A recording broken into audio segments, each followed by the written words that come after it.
There are moments in the lives of saints when God pulls back the veil and allows them to glimpse what most of us can barely imagine. Padre Pio, the Capuchin friar known for his stigmata, prophetic insights and spiritual battles, was no stranger to these visions. Among the many revelations he received, one stands out as both haunting and profoundly prophetic: the vision of the Church entering a period of deep, suffocating darkness. This was not the darkness of a simple night, but a spiritual eclipse that would test the heart of every believer.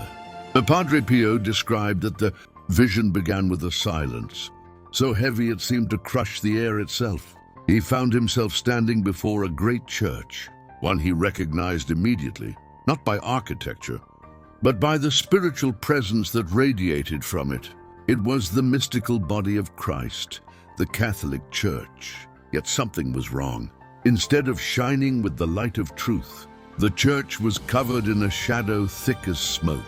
The facade looked cracked as if wounded, and the world around it was strangely dim. There was no sun, no stars, only a pale twilight that made everything look uncertain and cold. As he watched, Padre Pio saw crowds of people moving toward the church, but not with confidence. They walked as though blindfolded, touching the walls, searching for a door, stumbling over rubble. Some cried out in confusion. Others wandered away entirely, thinking there was no light left inside. And then he understood. This was a time when many would lose the ability to recognize truth. A time when the faithful would feel abandoned, unsure of where to turn. The darkness, he realized, was not simply a lack of light. It was a moral and spiritual crisis swallowing the world. In his vision, Padre Pio saw what looked like pillars of the church trembling. He saw priests struggling, some overwhelmed, some confused, some losing the fire of their vocation. He saw believers who once stood firm, now wavering, questioning, doubting. It was as though a great fog had settled over humanity, blurring the line between good and evil, truth and deception. Padre Pio later explained that the darkness he saw was partly the result of human choices: selfishness, pride, the abandonment of prayer, the rejection of God's commandments. But there was more. There was an enemy working silently, exploiting every weakness, whispering lies and sowing division. The devil, Padre Pio said, thrives in confusion, and in that vision confusion reigned. He saw a world that no longer recognized sin, a world that called evil freedom and holiness, fanaticism. Families were breaking apart. Children were growing up without guidance, and society was twisting morality into something unrecognizable. Even within the church, he saw some who preferred comfort over sacrifice, popularity over truth. The darkness had not come only from outside. It had seeped in from within. Yet unlike many visions that focus solely on destruction, Padre Pio's vision contained a profound message of hope. As he watched the wandering faithful, he noticed something unexpected. Small, flickering lights scattered throughout the gloom. These lights came from souls who refused to surrender to the darkness. Humble mothers praying the rosary, elderly men offering their sufferings quietly, young people seeking purity in a world that mocked it, priests who remained faithful despite pressure, religious sisters who kept their vows with love, and ordinary believers who clung to God even when everything seemed lost. Their light did not eliminate the darkness, but it pierced it. It kept the shadows from swallowing the church completely. Padre Pio understood that God never abandons his people, even in their darkest hour. The vision was not a sign of defeat, but a call to fidelity. In the center of the church, he then saw something else, a faint glow emerging from within, slowly spreading outward like dawn breaking through a storm. It came from the Eucharist. Christ himself, hidden in the host, was the source of the church's survival. Even when the faithful could not see clearly, even when they felt abandoned or confused, Christ remained at the heart of his church, sustaining it from within. Padre Pio heard a voice then, gentle yet firm, telling him that the church would undergo purification. The darkness was permitted not to destroy, but to refine. The faithful would be tested, not to crush them, but to awaken them. What was weak would fall away, but what was true would shine even brighter. Just as gold is purified in fire, the church would emerge stronger, more radiant, and more faithful after the trials.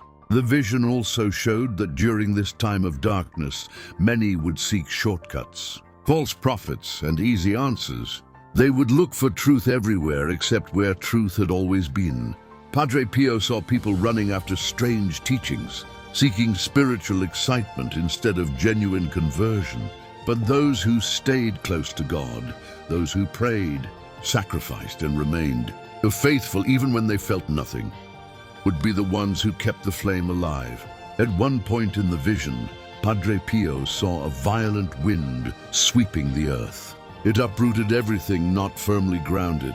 Trees with shallow roots were torn away instantly, but those with deep hidden roots remained standing. This, he understood, represented the souls whose faith was merely superficial compared to those whose faith was rooted in prayer, humility, and obedience. The storm revealed the difference.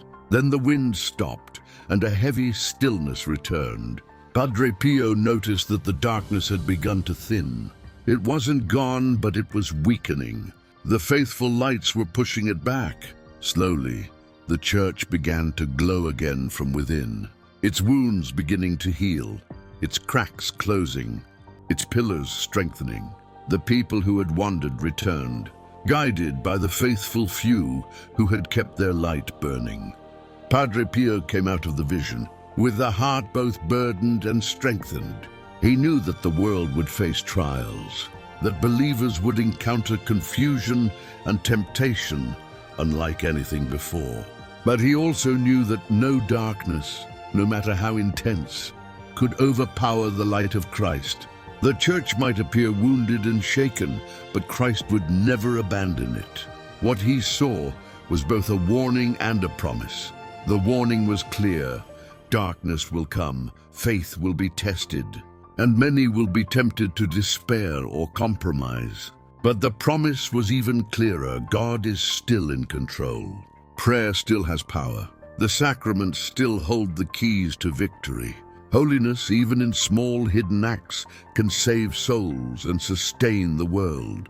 Padre Pio often urged the faithful not to fear the storm, but to prepare for it by deepening their spiritual life. He insisted that the rosary was a powerful weapon in times of darkness. He encouraged frequent confession, devotion to the Eucharist, and courage in defending the truth. Above all, he reminded people that suffering offered in love becomes a shield, not just for oneself, but for the whole church. In the final moments of the vision, Padre Pio saw something breathtaking. After the long night, the dawn finally broke. A radiant light exploded across the church, brighter than anything before. The wounds had become sources of strength. The faithful who had persevered were transformed, shining like beacons. The world itself seemed renewed, as though cleansed by the trial. The message was unmistakable: darkness may come, but it will not have the last word. The church may pass through a night of confusion and suffering, but it will emerge purified and triumphant. Christ remains the light that the darkness cannot overcome. This vision, shared by one of the most beloved saints of modern times, continues to speak powerfully today. For anyone who feels overwhelmed by the chaos of the world, Padre Pio's revelation offers reassurance. Stay faithful, stay prayerful, stay close to God, and no matter how dark things become, the dawn will come. The church may enter the night, but it will rise again in glory, because its light is not human, but divine. Share it and subscribe to our channel for more beautiful visions from Padre Pio.